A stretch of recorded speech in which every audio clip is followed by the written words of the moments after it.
Hey there, humanoids. This is David Shoemaker here with a very exciting announcement. Your favorite wrestling podcast feed, The Ringer Wrestling Show, is now going daily. And you can hang out with me and Kaz on Mondays and Thursdays for The Masked Man Show. And you can join me, Peter Rosenberg, alongside Stat Guy Greg and Dip every Tuesday with Cheap Heat. And on Fridays, I'll welcome a friend or special guest from the world of wrestling. And on Wednesdays, we have a very special new show called Wednesday Worldwide that you're going to want to check out. Pay-per-view reaction, one-of-a-kind interviews, fantasy booking, talking about bagels. That's what we do here on The Ringer Wrestling Show. Follow the show now on Spotify and do us a favor. Give us 5 stars. And do us another favor and stay mage. This episode is brought to you by Anytime Fitness. We may talk a whole lot about sports, but when it comes to keeping fit ourselves, there's definitely room for improvement. I hit this point early July. I was just like, I am not in good enough shape. I started trying to walk at least 15,000 steps a day or hiking or just anything to keep my legs moving. Now it's the end of 2023. I feel great. I had a physical 3 weeks ago and the guy was like, you're doing great. You're doing better than you were 3 years ago. I felt great. Whatever your goals are, progress is possible thanks to Anytime Fitness. Get a personalized plan and support from an expert coach anytime, anywhere. Visit anytimefitness.com to try Anytime Fitness for free. Start to train for your life. Terms, conditions, and restrictions apply.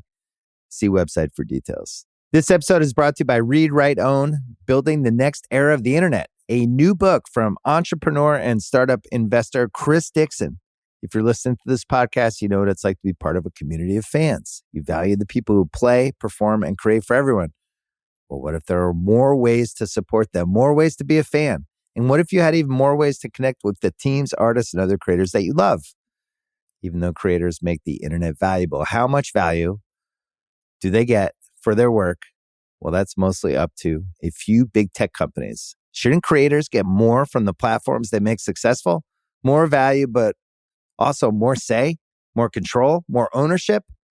Read, Write, Own explores an alternative future for the internet, one that reclaims control for creators, fans, listeners, and gamers, the people who not only use the internet, but make it useful.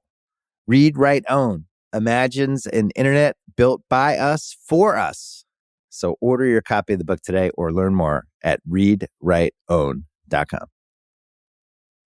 I need sports to have to clear the room.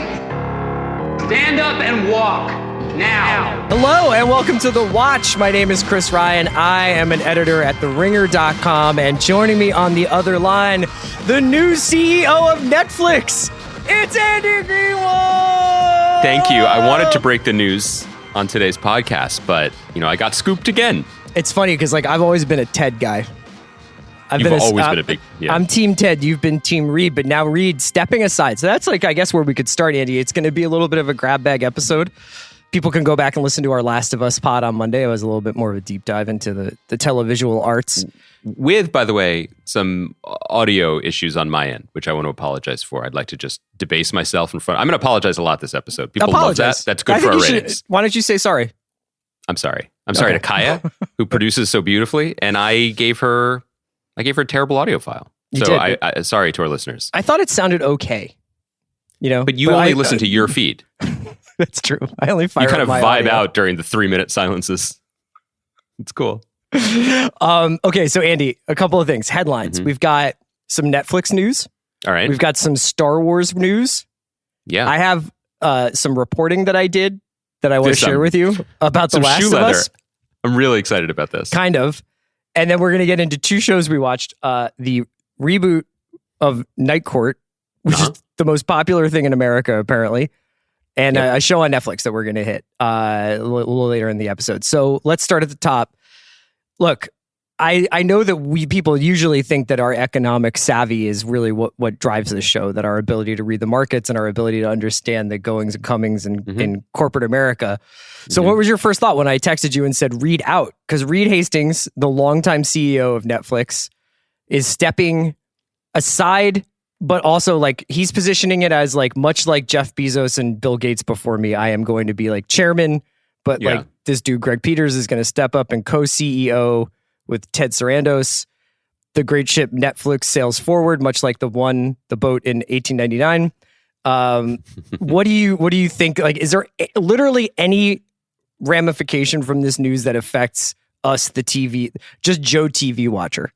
First of all, I think all of our listeners should know, if they don't already know, that when you get a text from Chris Ryan with the word Reed in it, I'm immediately like, oh my God, he's watching WandaVision again, and he's figured out a way to talk about how Reed Richards should have debuted in that series. Actually, it's not true. It's because I'm watching YouTube videos of Ed Reed giving halftime speeches. I think Ed Reed is a better choice for Reed Richards than Adam Driver. Just to really throw a spicy take in the discourse. Is Adam Driver in play for Reed Richards? I don't think he's in play, but that was that was what was bubbling up from the underculture the other day. They're like, that's who Marvel wants. They want Driver. When you say underculture, do you mean Facebook and a story that you got served to you on Facebook? I don't need to answer all the questions you asked me on this podcast. This isn't a free-flowing exchange of ideas. Yeah, so you sent me this, and I was surprised. I immediately poured through the reporting to see if there was any direct correlation to his leaving and the Bella Bajaria feature from The New Yorker that we talked about last week that featured Reed Hastings phoning in from his estate in Montecito. Again, hashtag pray for Montecito. There was no connection. I was looking for news here, and it didn't seem like there was any. It does seem like this was a planned succession. It does seem like this is part of what I guess other people have known is like kind of the company culture of you get your gold watch and your 10,000 shares and a handshake at a certain point, maybe sooner than you would at other companies. And that this applies to him himself. So in terms of things moving forward, they promoted from within, including the aforementioned Bella Bajaria is now the chief content officer alone. The CEO was the COO. So I was smarter people, smarter sharps than us might be able to find something here. What the only takeaway I have is that Netflix, when it went from being the Red Envelope company to being a content company here, quote unquote, in town, there were faces that got to know everyone, that pressed the flesh, that went around, right? And it was Cindy Holland, who was the former head of content. It was Ted Sarandos, who's still there, right, in a more senior role. And I would imagine it was Reed Hastings too, who has been with the company. He is the company. So I think that was some connective tissue from the more personable, industry-friendly version of Netflix that some people still mourn or pine for. So in a sense, you're turning a page on that, but I can't really parse anything more profound than that. I mean, they've been pretty clear about what their strategy is, and that New Yorker article probably was more relevant to Joe Popcorn's TV experience than this news today, at least as far as I know, and maybe we'll see.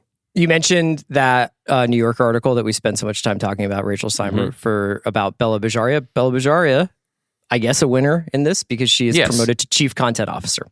She was the global head of TV, and now she is chief content officer. Scott Stuber gets promoted to chairman of Netflix Film. If you're the chief content officer and you're Bella Bajaria and you are the person... That's Sean Fennessy's title, right? It is Sean Fennessy's title. So they're basically the same. Okay, I just wanted to help understand it. Yeah. Would Sean rather be chairman of film? Arguably. Sean's never been a content guy. He loves cinema. That's different. Well, that's my point. It's just that if you read that Bella Bajaria article and to the extent to which you can glean an ideology, a creative ideology from it, it's interesting to think that she would be the chief content officer of Netflix because theoretically more decisions like the ones that she has been making will be made, right? Yeah, but I think that is their strategy. That is their content. Right. You know, I think there is no internal war that's been won or something like that. No, I think the war was won when she was promoted and Cindy Holland left the company in terms of what sort of things they wanted to buy and what the plan was going forward. And they've just been, as far as I can tell, they've just been working that out ever since with some hits and certainly some critical misses. But, you know, like you said, the great ship goes on. The great ship goes on. You know what else goes on? Yeah. I'm trying to guess your rundown here because I feel like there's something big that we're not talking about. But okay, tell me what's next on your... There's something big in the world of culture that we're not talking about? Something that we are doing, the two of us. We're not talking about that yet. We're not talking about it yet? Okay. No, you have a homework assignment. I got to tell you, should we talk about it? Do you want to talk about it? Yes. I've finished. Have you finished? No. Okay. We can't tease this too much because if you don't follow through, it's not going to work. I'm going to follow through. Can I just say it? Yeah, go ahead. I don't know why, but why do you want to say it? Why don't you want to just surprise people? This is surprising people. They listen to our podcast. On Monday, we're going to be like, Last of Us Episode 2, what does it mean? Can we all get the mushroom sickness? We're going to do some like aggregation, some SEO stuff. Like that's what we're going to be doing Monday. Today's our day. You know the thing where it's like one for them, one for me? You know, like the bands? Like this is our record. This is our indie record. Okay. Thursdays. Guys, we watched Chernobyl.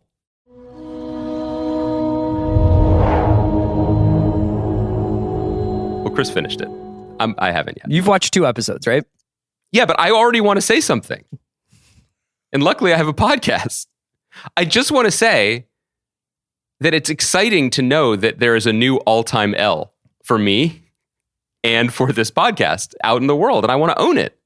You know, I was reading, for example, today about Eagles GM Howie Roseman, and like the secret to his success is like you got to own the mistake early and minimize it. I wouldn't say we are owning this mistake early at all. The HBO miniseries Chernobyl premiered, 3 years ago? I believe 2019.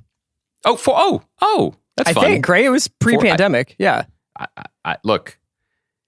So apparently, I just want to say, all of you guys were right. 2 episodes in, this is one of the best things I've ever seen on television. And I'm an idiot. That's what I wanted to say. I just needed to get that off my chest, you know, because it feels good. It doesn't feel bad to admit the mistake. It feels great to love something. Yeah, I would say this. Number one, you're right. Absolute huge L on our part. I think we can go back and reconstruct our biographical reasons for not watching it at the time. I believe you were working on your show. I can't remember correct. Completely. Also, we were obsessed with party security. You know, we wanted to toe the line. We got to get our stories straight for this giant meltdown on our behalf. I've had so many takeaways from the show, which is absolutely a masterpiece. I feel like a total asshole for not watching this sooner. And everybody was right. And I don't know why I fell asleep 3 times during the first episode. That's not really my style for anything, but it just what happened when I was watching it in 2019. It has had like a huge impact on how I've viewed TV since then. Yes. Which is like, I guess I have to go back and adjust a bunch of like my takes slightly by 5%. It's made me so enthusiastic about watching the rest of Last of Us because Craig Mazin, I guess, is a fucking genius. But, you know, we're going to probably get into it on a much more detail. We were hoping next Thursday to do a Chernobyl Megapod. Yeah, we will.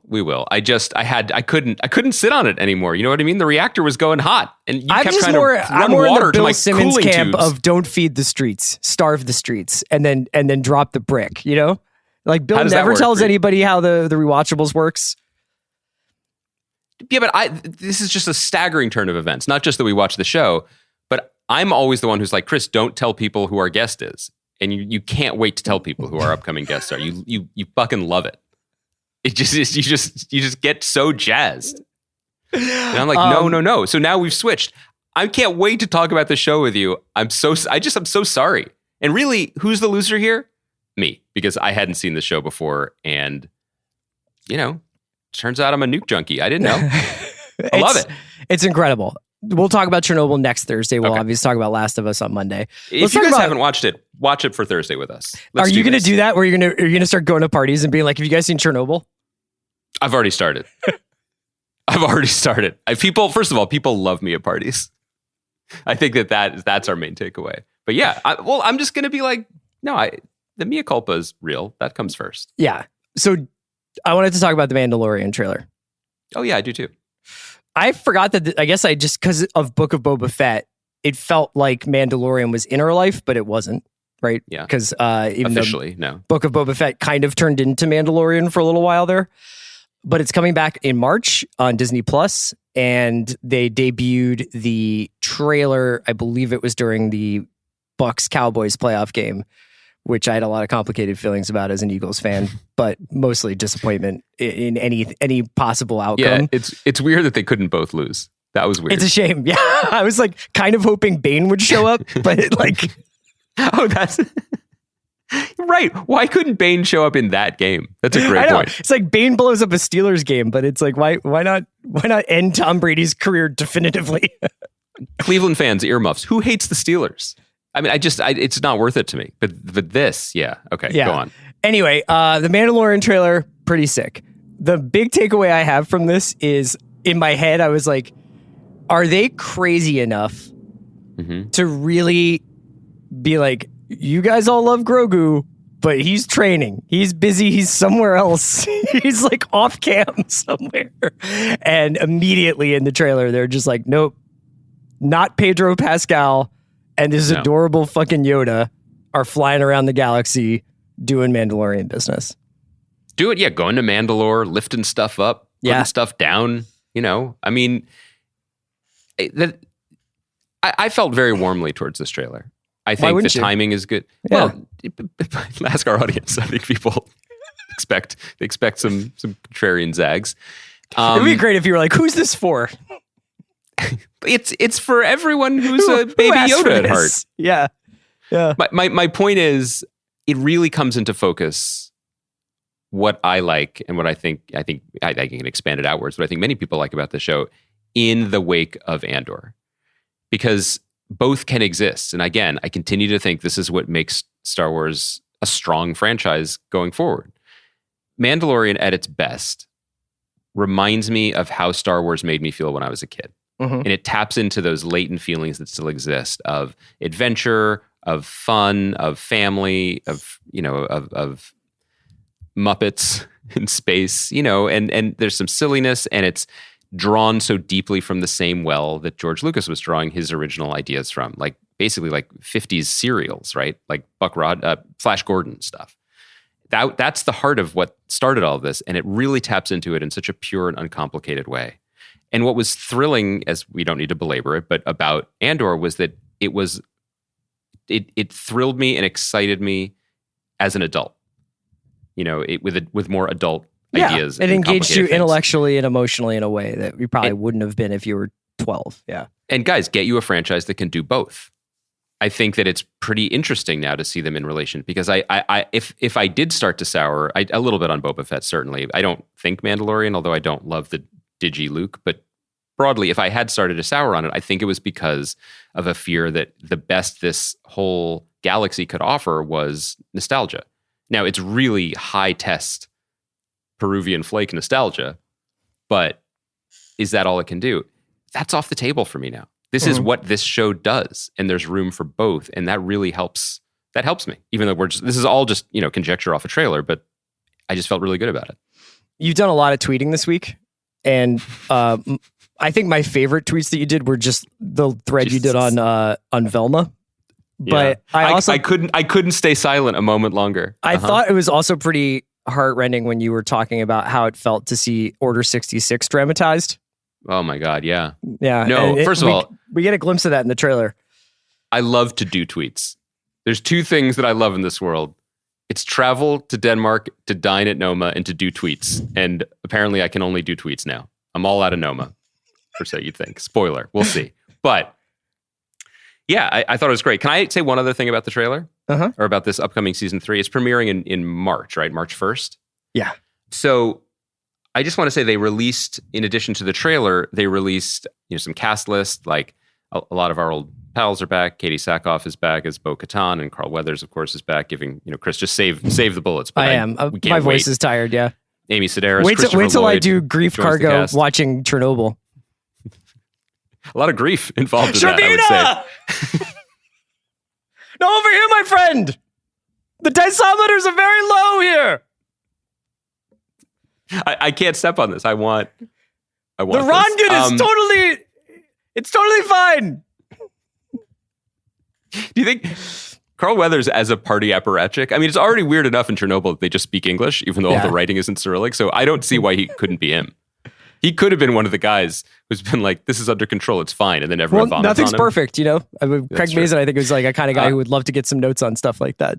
Yeah, hopefully on the pod someday. I just wanted to say that they released the list of directors for this season. And in addition to Favreau and Dave Filoni, who've been working on the show, Bryce Dallas Howard has been directing on the show for a few seasons now. Rick Famuyiwa has been directing on the show. But some of the new directors joining the team this season are Carl Weathers himself, getting a shot behind camera. Lee Isaac Chung, who made Minari and apparently is making Twister. Peter Ramsey, who did Into the Spider-Verse. I think this may be his live-action debut. And Rachel Morrison, the brilliant cinematographer who's lately been directing. And I don't know anything about the inner workings of this. I know people think that I'm podcasting from deep within the Iger counter and the Lucasfilm office. I am not. But this seems to me as like the best case scenario for this. This seems so healthy to me that Favreau has his system. They're working down in Manhattan Beach. They've got the volume. They know what they're doing. And it's a very specific type of filmmaking that increasingly is becoming the norm for this type of genre filmmaking. And they're inviting in people who are really talented, who might not have had these experiences to put them in the position to direct things like this going forward, and giving them shots. You know, I just feel like this is truly how it's supposed to work. Like, I love that Peter Ramsey gets to do this. I love that Rachel Morrison gets to do this. Either this is a springboard to doing something bigger in this type of thing, or it's just fun. They're part of the family now. And it strikes me as just a really healthy thing to be doing. And I wish more shows that are pre-sold, basically, that are already successes, would do this sort of thing. So we get Mandalorian in March, which I think 6. So like there will still be episodes of Last of Us. So we'll have Last of Us going while Pedro Pascal is allegedly also in Mandalorian.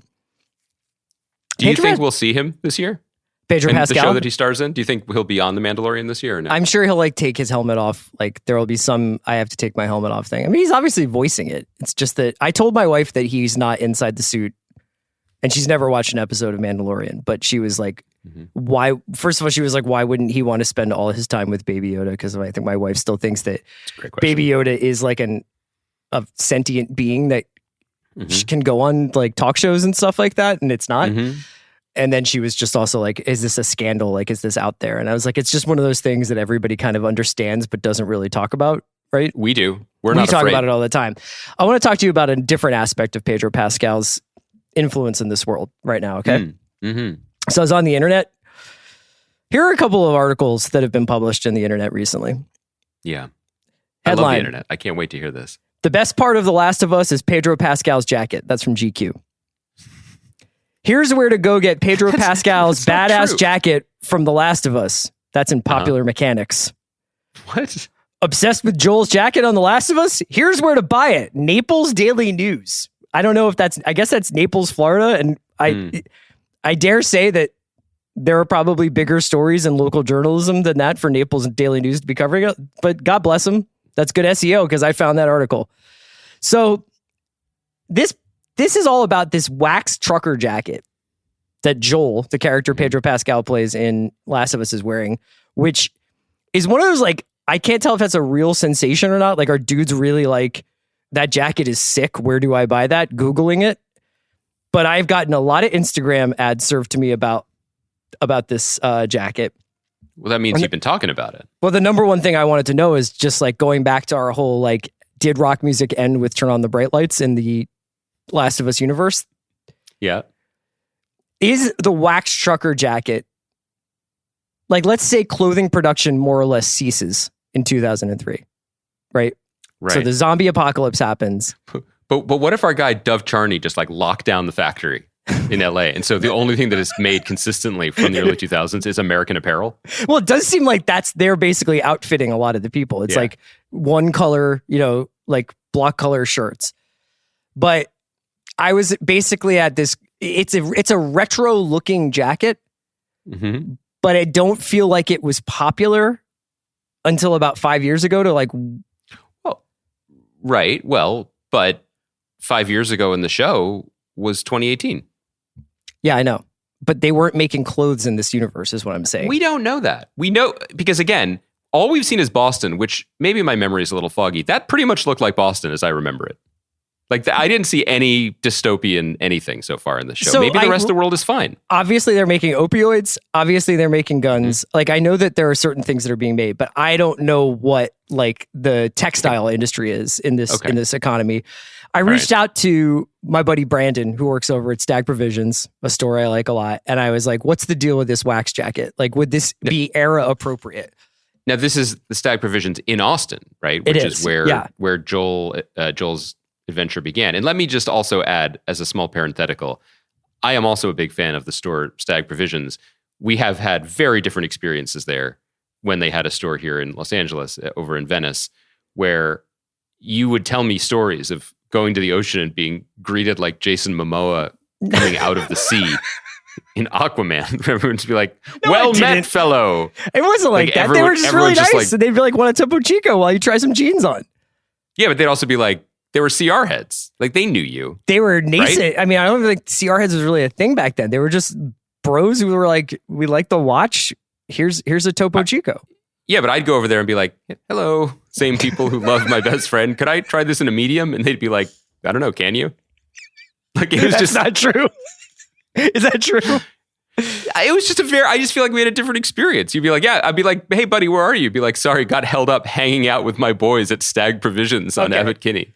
The point is that Brandon hit me back. I was asking him about like whether or not this was era appropriate. Like, were there wax jackets of this style in 2003? And he said, yes, a wax jacket like that would have been around in some iteration in 2003. Brands like Filson and even L.O. Bean have done wax jackets over the years. So you got that one, Craig. That's but also, Craig, that's one point in your pro column. But we're withholding judgment on the rest. Yeah.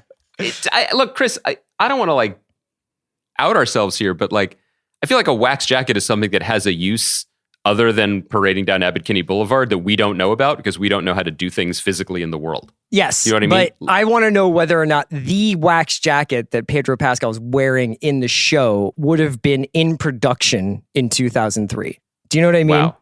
And if it was not, then were the you whole going thing to is, finally then I'm going to stop take a watching. stand? And in fact, I'm going to not ever watch the last episode of Chernobyl.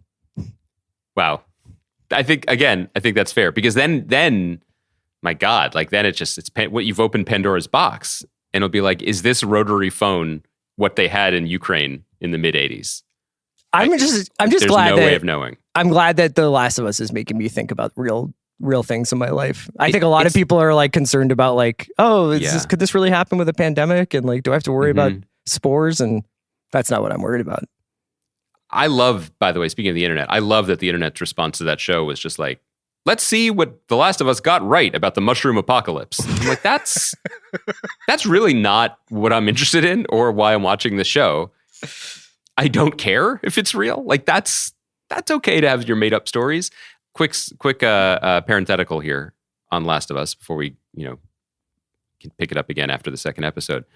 This is going to shock people, but since this is, a very vulnerable podcast for me, I really wasn't prepared when I just idly wondered if this was like the high watermark for Joel's and pop culture. I was really schooled about that. Perhaps the biggest one that I completely spaced on was Joel is Tom Cruise's character in Risky Business. Yeah. I mean, that's just embarrassing. I mean, that is really, that movie came out when we were 6, but like, I've basically tried to live my life up to that legacy ever since. Eternal Sunshine of the Spotless Mind, Jim Carrey's a Joel. Rob Morrow is a Joel on Northern Exposure. Yeah, and that was a very important show for me, as a Jew who is sometimes cold. So I just... and loves to go to doctors. No, he was a doctor, wasn't he? I know, but I'm just like, I feel like you're always like, I love a doctor, I do. That is, first of all, that is not true. You don't like to go to the doctor? No, who likes to go to the doctor? People who want to have like a real firm grasp on their own personal health. Well, I mean, I don't avoid going to the doctor, but like, I don't seek it out. I'm not like, oh boy, it's time. This episode is brought to you by Mint Mobile. New Year's resolutions are fun the first couple of weeks. Then you kind of maybe conveniently forget about them halfway through January. No shame. It happens to us all. But this year I have a foolproof plan, at least when it comes to saving money. Just switch to Mint Mobile and you're done. Goal accomplished, because for a limited time, their wireless plans are $15 a month when you buy a 3-month plan. The great thing about Mint Mobile is there's no jaw-dropping monthly bills or unexpected overages, and all plans come with unlimited talk and text. Get this new customer offer today at mintmobile.com/watch. Additional taxes, fees, and restrictions apply. See Mint Mobile for details. This episode is brought to you by State Farm. You might say all kinds of stuff when things go wrong, but these are the words you really need to remember. Like a good neighbor, State Farm is there. They've got options to fit your unique insurance needs, meaning you can talk to your agent to choose the coverage you need, have coverage options to protect the things you value most, file a claim right on the State Farm mobile app, and even reach a real person when you need to talk to someone. Like a good neighbor, State Farm is there. TaxAct knows you don't look forward to taxes. TaxAct doesn't even look forward to taxes, and TaxAct is a tax software company. It's basically Tax Act's whole thing. If Tax Act did things over, maybe Tax Act would end up teaching kindergarten or leading fly fishing tours. But that's a different story for a different ad. So why don't we just agree that taxes aren't fun, but you still have to do them? Tax Act's filing software can help you do that. Tax Act. Let's get them over with. I've got kids, and that means it's always about them. But I need support too. That's where Ollie comes in. With their delightful, hardworking gummies, my partner and I can actually get a good night's sleep, so we'll both stand a chance of managing our stress responses. Even when the kids are doing parkour in the living room, discover Ollie vitamins and supplements. These statements have not been evaluated by the Food and Drug Administration. This product is not intended to diagnose, treat, cure, or prevent any disease. How do you feel about judges? I see that you're doing a segue. I also see you're trying to get me in trouble with the base. I have seen the recall petition circulating. How do I feel about judges? Like, do I have strong opinions? So I want to see them. If we were good at this, I'm sorry, I have to say it, we would be doing the Judge Pod America's asking for. We would be pairing the premiere of the Night Court reboot with a hard-hitting, full court press on Your Honor Season 2. I know.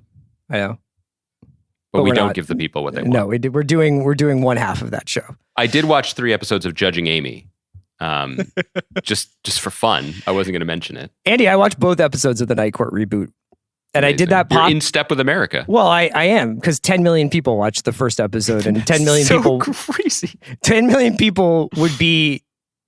I don't know. Would that be like the 3rd biggest show in HBO history? I mean, if that happened. On Monday, we were like, at some point in the next 48 hours, there's going to be a press release saying that this was the most watched, Last of Us was the most watched, blah, blah, blah. That came. And I think it was like 4.7 million people have watched it so far, putting it only behind like House of the Dragon and Boardwalk Empire in terms of most watched debut, blah, blah. That is one half of a Night Court reboot. Of who watched the premiere of Night Court, the reboot. Yeah. So I can tell you a little bit about this. Dan Rubin is doing this Night Court reboot. I personally enjoyed the work of Night Court. Like I enjoyed that show. Mm-hmm. Harry Anderson, Marky Post, very important person to me. John Larroquette, Richard Mall. Long-running NBC sitcom. Was that Marsha Warfield? The names, they just flow when you think. There was a lot of there was actually quite a bit of cast turnover on Night Court, but ultimately it was what it says on the package. It was about basically a small-ish, I guess, like in terms of like the crimes, like a sort of minor crimes court. It was the court that happened. It happened at night. Let's really spell it out for people. Like most court, the sun is shining. Vampires cannot attend. Struggling that hard to figure out the synopsis of Night Court. You were really focused in on the types of of crime that was happening. I don't care if it happens at night. That's the court it's going to. But it wasn't like dudes from Mayor of Kingstown going into court at night. You know what I mean? Maybe. Like what happened? I threw a pit bull in this guy's car. No, it was. But Chris, that's because it was a sitcom in the 80s. Yeah. My point is, Night Court is a vessel. It's not one thing. It's a vessel you can pour night crimes into. Yeah. Some crimes that would never appear in Night Court are squeezing too much suntan lotion in someone's face, for example. That would only happen in the day because of the sun. Do you know what I mean? I think you're misunderstanding what Night Court was about. The crimes adjudicated at night had nothing to do with the crimes committed when they were committed. It was just when the case was heard. Wait. Whoa. Do you think that there's like... Kaya, turn the TikTok camera on. Wait a second. Are you under the impression that if I was like arrested for a misdemeanor squirting suntan lotion at somebody during the day because the sun was out, that I could not be seen in Night Court? Absolutely not. You're putting words in my mouth. That is a preposterous scenario, counselor. Let's sidebar. Objection. How'd I do? What I'm saying is, and what I'm spinning. There's a lot going on here. What you suggested to me just now that I'm still reeling it is that let's say there was a normal day crime, but New York City judicial system is backed up. So you don't get your first appearance before the judge until 2 a.m. Guess what court you're in? It's not day court. You know what I mean? Court. That's because I was like, all of these things happen at night. That's why it's usually just like petty like fights or people exposing themselves. Yeah, they did that in the first episode of the new one. On the way, is that really like when we were kids? That was a very, very important concern. Not in our lives, but in movies. Cancel culture is coming from public for the flashers. Yeah, I just mean that like, do you remember? Like, I remember there was a kid in, I don't remember how old we were, like for Halloween, who wore a trench coat, and shorts under it, and was like, "I'm a flasher." Like that's a thing that I'm doing. What was his Halloween. relationship with his parents like? Strong, like real bedrock foundation of just respect, care, presence. But I'm just saying, I feel like flashing has gone out of vogue, and yet come back to Night Court 2.0. Yeah, here we go. It's the first case that Melissa Rauch, who's on Big Bang Theory, but she plays Harry Stone's daughter, Abby Stone, who is now overseeing her late father's same court. And she is, overseeing this court, and there's like a type A public city attorney played by India de Beaufort. Who's like real, like, I can't wait to get out of here and get to a private firm. The defense attorney quits like in the first case that she hears. So they got to get a new defense attorney in. And who do they turn to? John Larroquette, coming back off the bench, 75 years old. Doesn't seem a day over 60 to me. No. And he honestly does kill it. John Larroquette's a really good sitcom actor. Yeah. And then away we go. We're just doing Night Court again. Yeah. And then I would say the second episode is actually more fun because it's not like setting up, the whole premise of Night Court, which you and I obviously processed and internalized. And can explain on a dime. Like anytime we're out on the street and I'm done telling people they should check out Chernobyl. This is useful content at all. This is the most popular show in America. It's incredible. Our podcast. I've never thought that. Like I used to think that we provided some service, and then I found out that the Night Court reboot is twice as popular as anything we consider almost too big for us to discuss. I know. So honestly, congratulations to us for this 12-year grift, 11-year, whatever. Like it's worked out. I do think that for our younger listeners, they may not be aware. They're definitely not watching the show, A, but B, John Larroquette was so famous for this part. He was so famous and critically adored that he, at a certain point, told the Emmys to stop considering him so that other people could win the Best Supporting Actor in a Comedy Emmy. Like he was that big of a deal. It's like Bryan Cranston would be the John Larroquette of his day in the sense of like just constantly winning awards and everybody loves. Like he was a really, really big deal for this part. So this was a totally enjoyable television experience, but it led me to a pretty big question here.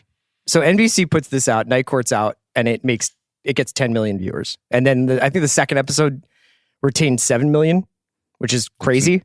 That's just insane. So like 7 million people watched an hour of Night Court the other night. What's the over-under on viewers for just like in 6 months they just put Cheers back on? Well, I mean... And Ted Danson is just like, he owns the bar, but just hangs out at the bar and doesn't bartend anymore? The meeting has been taken. I'm sure of it. Like the Night Court reboot was part of a suite of NBC programming that they've been proud to trumpet during the NFL playoffs, which includes taking Magnum PI back from the reboot of that, back from CBS where it had been. Quantum Leap is on its air. Frasier is coming back. It sounded very ominous. Frasier is coming. I think for me, because I watched it and I was like, yep, that's Night Court. And yep, it does that very modern thing of like, in 22 minutes, let's have 6 scenes where characters explain exactly who they are and what they mean to each other to the camera. It's a sitcom pilot. So it is what it is. As to your point, it will live or die on what it does episodically and once they get all that business out of the way. To me, this struck me as another example of we screwed up TV. We just got it wrong. How so? Because people still like TV. And this is not to say that like really incredible, groundbreaking, beloved foundational shows of the last 15 years, like a 30 Rock or Parks and Rec, aren't important touchstones for a generation, but also for networks' last really glory days. It's that why did we iterate past the things that people like? Because it wasn't cool enough? Because it wasn't prestige-y enough? I wonder whether or not, I would be curious to know whether or not stuff like Night Court gets, I assume stuff like Night Court gets pitched. You know, one of the shows that we're going to be talking about a lot, I'm sure in the coming weeks, is Poker Face, which is the Ryan Johnson Mystery of the Week show with Natasha Lyonne, and that comes out, I believe, in February. But we'll chat about that a lot, I'm sure. And part of the pitch on that show is that it's a throwback to the days of Columbo, where you could kind of just go along and get a crime solved in 1 week by a fun detective and meet a bunch of different guest stars. I think it's out next week, by the way. Oh, is it really? Mm-hmm. Well, I can't wait to talk about it. That being said, like, that strikes me as somebody walks into an office and says, everybody likes Columbo. Let's do Columbo with Natasha Lyonne, you know? So Yes. I wonder whether or not in the intervening 15 years that you're kind of like throwing a blanket over, have there been people who are like, I'd love to do a sitcom about like a public defender or something like that, but like now we have reached the blockbuster IPization of like even sitcoms, where to do a show about a bar, it would have to be Cheers. Well, I think there's two answers in that question. One is CBS has never stopped doing this. You're right. And Yes. that's why CBS has always been successful. It's a show about neighbors, and it's called The Neighbors. And it's the top 5 sitcom for years, and we've never seen it. But NBC was chasing coolness. It was chasing a, sort of smarter, witty, urbane, whatever advertising metric you want to call it. That's what they were chasing, and seemed to disdain at times the medium that it was in. Also because, and I think there's a way to say this that's not pejorative. Like, everybody who writes for TV was excited about the chance to do something ballsier or bigger or braver or whatever, and everybody wanted to do cable shows, even the people who were in deals at the networks, at the broadcast network. So I get it, but I just couldn't help but think this just ties into the conversation we've been having about like streaming services introducing ad tiers and more like populist programming and reality shows to become cable television. It's like, so it took this long for NBC to be like, let's just be NBC when people liked us. I'm not saying this is raising the bar artistically, but this number was both shocking, and then when you just sort of think about like watching, like did people just like to turn on the television and watch this stuff? But also, this isn't, and I don't mean to bag on a cartoon that I haven't watched, but I have been tweeting freely about. Apparently, I don't think people want Velma, they want Scooby-Doo. Honestly, man, just don't even wade into the Velma disc. I'm not, but I'm saying, are you macro aware of like what is going on there? I am choosing to remain ignorant, but I would say it is the worst received show that I've ever seen, honestly. Have you seen it? I have not. Scooby-Doo is not something I hold near. It was not, I didn't need a reimagining of Scooby-Doo. I had enough. I just feel like it just seems like a solution to a problem that didn't exist. Yeah. And Night Court is neither a solution nor a problem. It's just, here's Night Court. So. Yeah. And we've gotten to the bottom of what kind of cases get adjudicated there. So we handled that. Yeah, we did it. We understand. On the other side of the content coin. Wait, probably I'm sorry, as far Chris, from second episode of Night Court, like, do these people who work in the Night Court, like Judge Abby Stone, do they just sleep all day? No, here's the thing though. I will say that it is kind of amazing to watch Larroquette cook in the second episode. And you sort of do realize that like live in front of a studio audience sitcom acting is its own art, which I know I knew, but like his ability to both be in the moment of the story and not like break and ham it up, but also break and ham it up for like any gesture that Dan does. It's pretty impressive, man. Listen to us. We love the form. When we finish Chernobyl, we'll wait 5 years and then we'll do a Night Court rewatch. Yeah, but in 5 years they'll do the Chernobyl reboot. Right? Yeah. It's true. Can't wait. Is it Night Chernobyl? I'm not even going to joke about it. They do in the first episode call in the day shift. That's true. Please come to, we have blown up the workplace, but please come in early. I'm not laughing about Chernobyl. We have one more show we want to talk about. I want to talk about the Makane. Tell me a little bit about this, because I think that you probably have like a better understanding of it than I do. Okay, so let's start with this. This is the benefit of Bela Bajaria and Netflix's global strategy, where a show from the globally acclaimed genius director Hirokazu Koreeda who like won the Palme d'Or at Cannes, most recently for Shoplifters in 2018. Shoplifters is so good. Yeah. Just makes a show for them. And it's not like what you would expect a Cannes winning filmmaker to do. He makes a show based on a popular manga in Japan about two teenage girls who become makanai, or become basically geisha in training in Kyoto. And it is loving and rapturous, and you can kind of sink into it, both because it is culturally transporting, but also the way that it is filmed and shot. And it's also, and I think we're probably going to get into this, has the tones and rhythms of the Japanese TV shows that I've seen, and the kind of very leading score. Like, it's not breaking the format in any way. And it's really cool. It seems to be doing very well. It's getting very well received, and it's doing well around the world. I want to got your attention. I was excited to watch this and maybe see if it was appropriate for my I older read daughter, this article that Roxana Haddadi had written about it on Vulture, and I was kind of curious about it. So I checked it out, and I was going to talk to you about it as a food show. Yeah. So it's got these sumptuous, very kind of like naturalistic scenes of preparation and consumption of food that are pretty mesmerizing. And like, it's almost weird because like I've been, like when I'm like just like vegging out at the end of the night, I've talked about this before, where like sometimes I'll watch like solo camping videos, or just like here's me preparing a meal, like very like not ASMR specifically, but like they almost wind up feeling ASMR, and they're very comforting.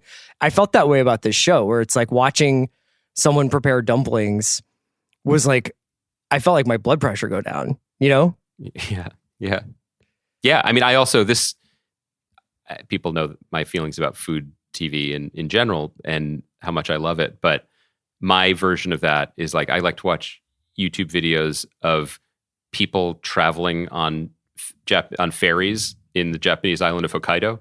Like, this is the ferry across the frozen bay, or like, this is how cold it is on this street right now. And then I'm just going to walk down the street, and you hear them crunching in the snow. And they're like, I think I'm going to go in here and get some warm sake. And I'm like, this is the greatest moment of my life. So yeah, this show is right up my alley. It is absolutely, it's very, very transporting, and it's very engaging on a cultural level. I think it's interesting because the food aspect of it is a hook, I think. Coming of age aspects of it, which are not super evident, at least in terms of a Western sensibility in the first episode, which is all I've seen so far, but that can be a hook too. And the performances are really winning and charming. I think the other cultural baggage makes it sound negative, cultural trappings of the show are pretty interesting, because I think broadly the Netflix audience probably knows what the word geisha is. Maybe they're familiar with the memoirs of a geisha, but like the specificity of it, the idiosyncrasies of it within modern Japanese society, I'm not pretending that I know these things either. I'm just merely saying, like, I'm sort of broadly aware that these things exist, and that there might be some push and pull about them. So that aspect of it is kind of interesting, and maybe even a little opaque at the beginning of the show. Yeah, I mean, I think I just like, you were talking about the Bella Bajaria content whirlpool that like brings in waters from all over. It is one of the like true silver linings of like what we're talking about all the time on the especially when in reference to Netflix. But the fact that we now can watch TV so easily, made all over the globe, it truly is like no one has ever had it the way we had it, Yeah. And to watch some of the actions and activities taking place on this show specifically, but even like, you can even apply it in a more inhumane or grotesque way to like watching Gomorrah. It is a pretty thrilling time to be able to dabble in all these different cultures. I love that aspect. I would say something like the comparison to me with Gomorrah is apt because it's really great. No, for one single reason, and then I'll leave it. To see, in the case of Gomorrah, Italian filmmakers and storytellers telling a story in Italy. Yeah. Similarly, this is Correia making this story. This was interesting to him. I don't think he himself was a Maiko, an apprentice geisha. In fact, I know that he wasn't, but clearly he has some feelings or it triggers something in him. So there's a reason to be telling this story. Do you watch a lot of other Japanese TV? Food-based ones. Yeah. Yeah. I mean, like what kind of stuff would that be? We've talked about them a little bit before. There's a great one-season show called Samurai Gourmet. Oh, that's right. That I loved. And there's a show called Midnight Diner, Tokyo Stories, which is basically you're not going to believe this, there's a midnight diner. So let me put it in terms you'd understand. It's like a night court, but for food. Right? But is all the food, like, it's made at night, though? It's only at night. It's only open at night. So you can only go there at night. Okay. It is this gentleman, much like Judge Harry Stone, goes to work when the sun goes down, and all sorts of characters come in to his diner. Literally, like they'll come in and they'll be like, "Oh, could I please have this noodle dish with pork? Because it reminds me of something that happened to me." And then he'll like go make it, and then the person will have this very kind of melodramatic thing, and then in 23 minutes they'll have the pork again. You know, it's fine, but it is this kind of like rapturous, like very sort of serious. There's a lot of the interesting thing for me culturally is like the role that that politeness and duty and tradition play specifically in this area of Japanese life, but more broadly, even within the language, you know, that you have to use different phraseology and grammar depending who you're speaking to, makes the watching of the shows kind of interesting because there are moments where I'm like, oh, is this conflict? Or did she really not know how to say thank you to the mother in the house of geisha? Like, right. What is the level of tension here, and what are the stakes? It's kind of fun to be lost in the same way that can be kind of fun to be lost in a foreign country. And the two leads are these 16-year-olds. Their names are Kyo and Sumire, and the actresses who play them are really charming. And one, Sumire, is really, really good at training to be a geisha, and one, Kyo, is real bad.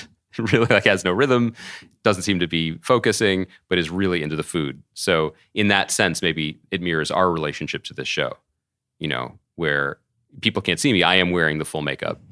I'm wearing an inappropriate summer gauze kimono because that was all I had handy. No, but maybe we should have just quit when you were like, this is the gift of contemporary television. Because it is. Look at this. It is. This is fun. I'm enjoying it. Look at the like sort of breadth of the stuff that we talked about. 60% of which we've actually seen. What other shows could just, you put night in front of them, okay? And like instantly, it's a different show. I mean, for right off the top of my head, yeah, I think there's way too much daytime in Yellowstone. And I think Night Yellowstone, first of all, that's a hit. Second of all, it's the bar where Beth and Rip always go. And it's just the people who work at the bar. And it could just basically be Yellowstone Cheers, but you call it Night Yellowstone, and it's just what pops off at night in town. And it's already greenlit 3 seasons straight to series Paramount Plus with Daniel Day-Lewis coming out of retirement to star in. Because after Morgan Freeman joining the most recent one, like what? The Lioness, yeah. Who else can he get? Do you know what I mean? I know. Like Gene Hackman is going to bike out of Santa Fe Paul at age Newman 90. Is dead? You know what I mean? Like who can tell? Yeah. I would like to participate in this game, but when you said that Night Chernobyl is redundant because that is, so I really have you can't top that. You can't top that. I mean, unless HBO, this would be a sign that the Zaslav regime is really out of control if they re-released Chernobyl as Night Chernobyl, just the same show. Yeah. They just rebranded it. Yeah. Kaya, do you have any shows that you would like to see transposed to nighttime? Like what shows are just too bright? Like is Below Deck take place too much during the day? You know what? Yeah, I think you're right. Night Below Deck. Do they have lights below the decks? I've never seen the show. Well, you know when you go to like a fancy resort and they have like lights in the ocean? Yeah. And the ocean's like lit up? It'll be like that. I honestly said, I have no idea what you're talking about. I have with the two of you, I was like, do you guys go to better resorts? Are they night resorts? Do you go to Talocan, where Namor is from, in Wakanda? Like, what? You light up the ocean? That just doesn't seem economical. It's like a pool. Like a lit up pool. I've seen lit up pools, but like, are you talking about like in the ocean, they put like lights in the actual ocean? Kaya, we've been watching Dan Fielding on Night Court. Don't come up against us right now. We will just absolutely tear this argument apart. It's like either they're in the ocean or they're like spotlighted onto the ocean. So the ocean looks like lit up. Oh, that's sick. I got to go to these resorts. Kaya is talking about water the way the 40-year-old virgin talks about women's bodies right now. Like, have you ever seen, you're like, it could be a pool or the ocean. There's a difference. Oh my God. What's happening? This is a really weird episode. This is Thursday. People know Thursdays are weird. We've never said it out loud, but now I think it's canon. Yeah. Well, thanks to Andy for joining me today. Thanks to Kaya for producing. Good luck with the edit. And we will be back on Monday to talk about the second episode of The Last of Us. Wax Jacket Discourse will follow. The sea is dope, but you know what's doper? The Night Sea. The Night Sea. Brought to you by executive producer Kaya McMullen.